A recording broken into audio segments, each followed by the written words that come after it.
अगर आप एक कंटेंट राइटर बनना चाहते हैं तो निसंदेह आज के समय में कंटेंट राइटर्स की डिमांड मार्केट में बहुत ज्यादा है। हालांकि ये डिमांड शुरुआत से रही है, पर जब से इधर इंटरनेट बूम किया है तब से ये और ज्यादा बढ़ गई है। कहां कहां डिमांड हो सकती है अगर हम कंटेंट राइटर्स की बात करें तो सबसे पहली चीज तो न्यूज चैनल्स में जो न्यूज रिपोर्ट बनाई जाती है एक कंटेंट राइटर के द्वारा ही बनाई जाती है। यूट्यूब चैनल्स आप जितने भी देखते हैं, इवन मेरा भी यूट्यूब चैनल, जितने भी यूट्यूब चैनल्स हैं, मोस्टली यूट्यूब चैनल्स के जो स्क्रिप्ट्स होते हैं वो कंटेंट राइटर्स ही लिखते हैं। इसी के अलावा जो ब्लॉग्स होते हैं, बड़े बड़े वेबसाइट्स आप देखते हैं गूगल पर, उनके लिए जितने भी ब्लॉग्स उन पर लिखे होते हैं वो सब कंटेंट राइटर्स के ही काम होते हैं। यही नहीं, जो मूवीज बनाई जाती हैं, फिल्में बनाई जाती हैं, सॉन्ग्स जो होते हैं, ये सारे के सारे किसी ना किसी कंटेंट राइटर ने ही लिखे होते हैं। तो कंटेंट राइटर के बिना सोशल मीडिया में या फिर मनोरंजन की दुनिया में या फिर इंफॉर्मेशन की दुनिया में कुछ भी पॉसिबल नहीं है। तो कंटेंट राइटर बहुत ज्यादा इंपॉर्टेंट चीज है। आज की इस वीडियो में हम बात करने वाले हैं कि आप किस प्रकार से कंटेंट राइटर बन सकते हैं, कंटेंट राइटर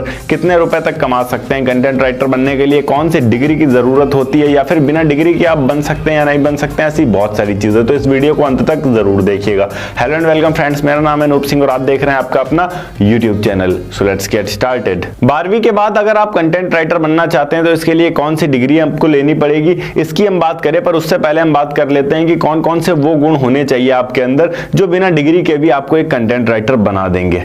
गुण का या मैं क्या बोलूं, कुछ बेसिक चीजों का आपको ध्यान रखना है। सबसे पहली चीज तो आपको अपनी भाषा डिसाइड करनी होगी कि किस भाषा में आप लिख सकते हैं ब्लॉग्स, आर्टिकल्स या फिर जो भी कंटेंट आप लिखना चाहते हैं वो कंटेंट किस भाषा में लिख सकते हैं। यदि आप अपनी मातृभाषा में सहज हैं तो आप अपनी मातृभाषा में ही इसे कंटिन्यू रखिए। ऐसा कुछ भी जरूरी नहीं है कि अगर आप हिंदी में लिखते हैं तो हिंदी का कंटेंट नहीं चलेगा, अगर मराठी या पंजाबी या बंगाली लिखते हैं तो नहीं चलेगा, ऐसा बिल्कुल भी नहीं है। हर लैंग्वेज की एक अपनी ऑडियंस होती है और काफी बड़ी ऑडियंस होती है, तो आपके जो भी राइट्स होंगे वो आसानी से चलेंगे। दूसरी चीज, अब अपनी कैटेगरी आपको चुननी होगी कि आप न्यूज चैनल्स के लिए लिख सकते हैं या अपना न्यूज लिख सकते हैं या फिर आप स्टोरीज लिख सकते हैं, मूवीज लिख सकते हैं, सॉन्ग्स लिख सकते हैं। सबसे पहले अपनी कैटेगरी चुननी होगी कि आप क्या लिख सकते हैं। तीसरी चीज, अब लिखते हुए कई बार ऐसा होता है कि आप बहुत सारे स्पेलिंग मिस्टेक्स करते हैं, तो अपनी ग्रामर को आप मजबूत रखेंगे, किस जगह पर क्या लिखना है ये आपका क्लियर होना चाहिए। ऐसा नहीं है कि आपकी भाषा ही बिल्कुल ऊंची नीची जा रही है और आप कंटेंट लिख रहे हैं तो वैसे में काफी ज्यादा प्रभाव पड़ेगा ओवरऑल स्टोरी के ऊपर, जो भी स्टोरी आपने लिखी हुई है। तो अपनी ग्रामर को मजबूत रखना बहुत ज्यादा इंपॉर्टेंट है। चौथी चीज की बात करें, अब अपने किस टाइप की आर्टिकल्स लिखने हैं, ये सारी चीजें समझने के लिए आपके पास एक बेहतर ऑप्शन ये आता है कि आपके कैटेगरी के, आपके भाषा में या फिर अदर भाषा में भी अगर आप समझ सकते हैं तो आपके कैटेगरी के जितने भी ब्लॉग्स हैं, आर्टिकल्स हैं, उनको पढ़िए, देखिए उनका फॉर्मेट क्या है, समझिए वो किस तरीके से उन्होंने लिख कर रखा है, जिससे आपको काफी कुछ सीखने को मिलेगा। नंबर 5 की बात करें, अब आज सब कुछ आपको पता चल गया है कि आप किस टॉपिक पे लिखने वाले हैं, लैंग्वेज आपकी क्या रहने वाली है, ग्रामर भी आपको प्रॉपर पता है, तो आप थोड़ा बहुत लिखने की कोशिश करिए। शुरुआत में आपको ऐसा लगेगा कि आपने सही पोस्ट लिखा है, पर धीरे धीरे आप इसमें और ज्यादा इंप्रूव करते जाएंगे तो ये और भी ज्यादा बेहतर हो सकता है और हो जाएगा। यहाँ एक चीज का आपको ध्यान रखना है कि आपको कॉपी पेस्ट नहीं करना है। ऐसा नहीं होना चाहिए कि किसी और बंदे की कोई वीडियो देख ली, उसने जो जो उस वीडियो में बोला है वो सारी चीजें हम आर्टिकल में लिखे दे रहे हैं। ऐसा नहीं होना चाहिए कि किसी आर्टिकल को पढ़ के हमने पूरी वीडियो बना दी, वो सारी चीजें आप नहीं करेंगे। ये कॉपीराइट होता है और इंडिया में कॉपीराइट को कोई बहुत ज्यादा सीरियस नहीं लेता है, पर बाहर के देशों में कॉपीराइट बहुत ज्यादा सीरियस लिया जाता है और इलीगल है। इसके लिए काफी बड़ा जुर्माना आपको देना पड़ सकता है। तो कॉपीराइट जैसी चीजों से आपको हमेशा बचकर रखना है। किसी का कंटेंट एज इट इज आप पेस्ट नहीं कर सकते हैं। आप जो भी कंटेंट लिख रहे हैं कोशिश करिए, अगर वो स्टोरी नहीं है, किसी चीज की इंफॉर्मेशन आप दे रहे हैं तो इंफॉर्मेशन देते हुए उसे हेडिंग वाइज रखिए। हेडिंग वाइज काफी ज्यादा अट्रैक्टिव लगता है, जो पढ़ने वाला होता है उससे भी इंटरेस्ट आता है और ज्यादा टाइम तक वो आपके ब्लॉग पर, आपके आर्टिकल पर, आपके कंटेंट पर रुक पाएगा। इस चीज का आपको ध्यान रखना है ताकि आप ज्यादा से ज्यादा ऑडियंस रिटेंशन गेन कर सकें। क्योंकि अक्सर आप देखते होंगे, अगर आपने कभी कोई एग्जाम भी दिया होगा तो अगर आप हेडिंग वाइज सारी चीजें लिख कर आते हैं तो नंबर ज्यादा मिलते हैं। अगर आप एक तरफ से सब कुछ चेप देते हैं तो नंबर ज्यादा नहीं मिलते हैं।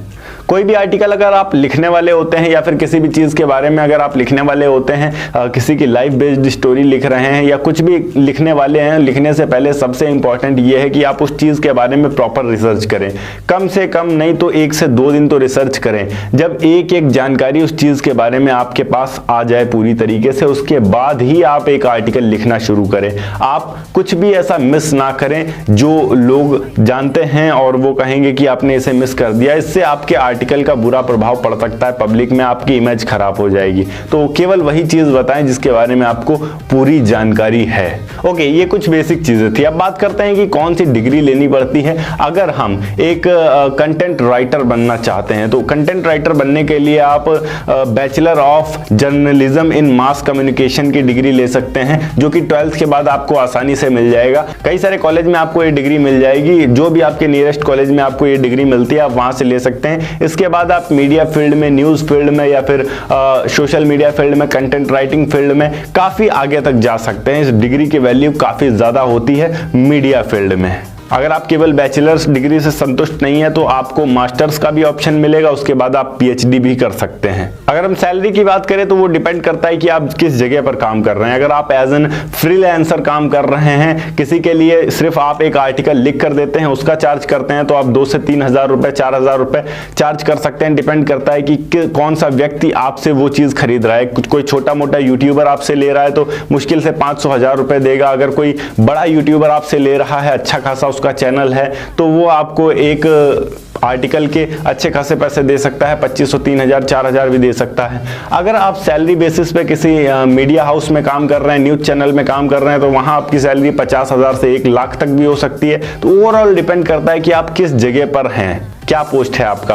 अगर आप खुद ही कंटेंट लिखकर खुद ही ब्लॉग्स डाल रहे हैं, पोस्ट कर रहे हैं गूगल पर अपनी वेबसाइट बनाकर, और वो चलना शुरू हो जाती है, फिर आप महीने का आसानी से 2 लाख 3 लाख तक भी कमा सकते हैं। तो वो ओवरऑल डिपेंड करता है कि आप क्या कर रहे हैं, किस तरीके से कमा रहे हैं। पर अगर आप एक कंटेंट राइटर हैं तो आपके पास कमाने के हजारों तरीके आते हैं। ओके गाइस, ये थी एक छोटी सी वीडियो कि आप किस प्रकार से कंटेंट राइटर बन सकते हैं, कंटेंट राइटर कौन होता है, कंटेंट राइटर कितना कमाता है। अगर वीडियो अच्छी लगी हो तो वीडियो को लाइक करके चैनल को सब्सक्राइब जरूर कर दीजिएगा। मैं मिलता हूं आपको नेक्स्ट वीडियो में एक नए टॉपिक के साथ। तब तक के लिए जय हिंद, वंदे मातरम।